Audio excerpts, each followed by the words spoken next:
Hello friends, welcome to our session on Spring MVC. The agenda for today's session is Introduction to Spring MVC, Flow of Data in Spring MVC, and the advantages of Spring MVC. So we'll begin with the introduction to Spring MVC. So let's begin with what is Spring MVC. Spring MVC is a framework which is used to build web applications in Java. It follows the model view controller design pattern. Here, in the model view controller design pattern, the components are the files are completely Java class files are completely divided into model, view, and controller objects. Now, model objects are the files that contain the business logic and the data access. View component is the presentation layer, and controller object is the main part of the Java program, which maintains the flow of the program, which accepts the request object, then processes the data using the model components, and then returns the response, gives the response back in the form to the view. If there is any if there are is any data, the data is also passed, and it tells the component which view object or presentation object it has to move to. So this is what is the model view controller design pattern, and here there's a clear separation between the job work role. So that is what is the Spring MVC design pattern. Now it also implements the basic features of the core Spring framework, like inversion of control and dependency injection. So that can also be incorporated into the Spring MVC framework. So these are all, this is what is the Spring MVC framework. Now we'll come to the model view controller in Spring MVC, diagrammatical representation of the model view and controller. So here we have the web browser. In the web browser, we can see the user interface as the view component. So from the view component, we can give a request.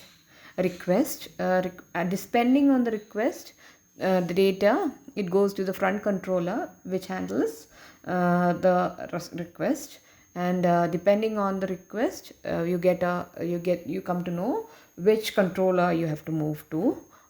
So from there, if it contains for an example, consider form data, where a form data has to be filled.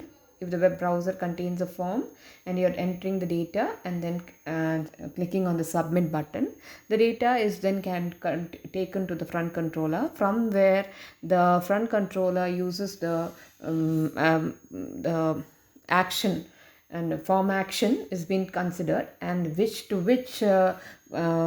controller or which view page it has to move to.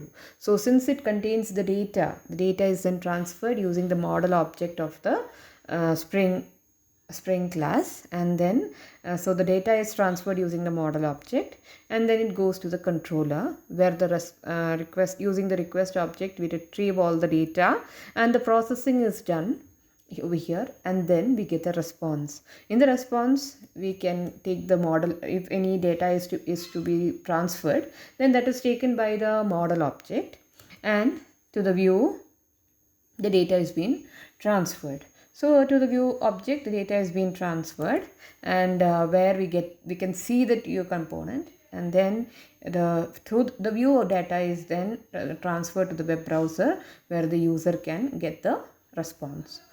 So this is how the model view and controller components in MVC, Spring MVC works. So this is just a pictorial representation of it. Now you can see how the flow of data is maintained in the Spring MVC.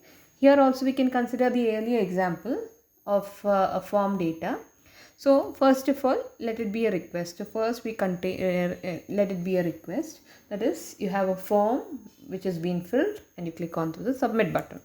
Now first of all, it goes to the dispatcher servlet.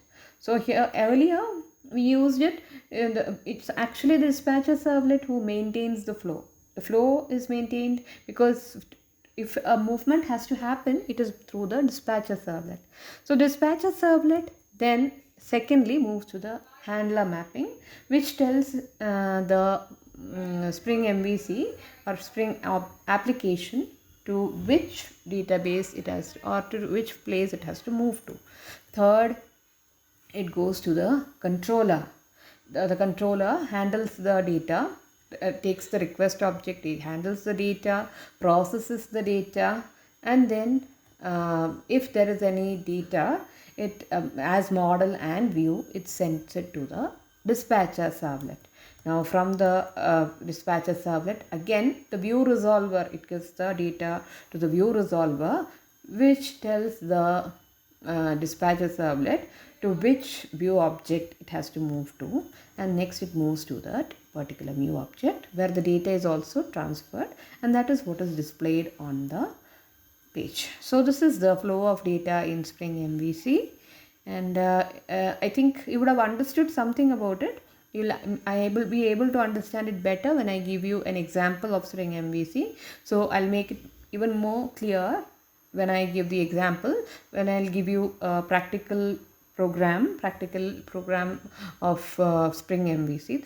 The flow will be understood better, and how the dispatcher servlet works, and how the flow is maintained, and where is the controller, which is the controller, which is the view component, which is the handler mapping, what is the view and model and view component, what are the view model components. Everything will be clear when I tell you about when I give you the example. So please attend our next session, which contains the which will have the program in it. Now we'll come to the advantages of Spring MVC.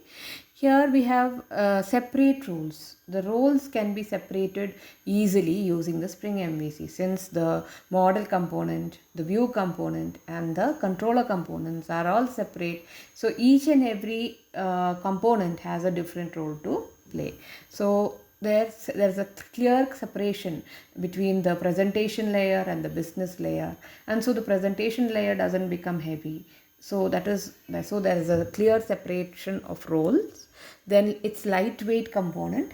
Since it is using the Spring Framework uses only POJO files, that is plain old Java objects. So we don't have any heavyweight components over here. So it is a lightweight component.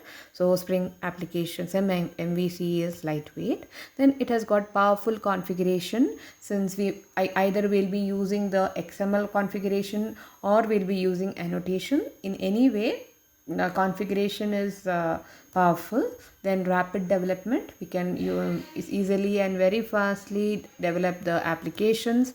And reusable business code, the business code is reusable over here, and then it's easy to test, and it's flexible mapping. So these are all the advantages of the Spring MVC. Now here, if you think this session has been understandable, then please like, share and subscribe, and thanks for attending our session on Spring MVC.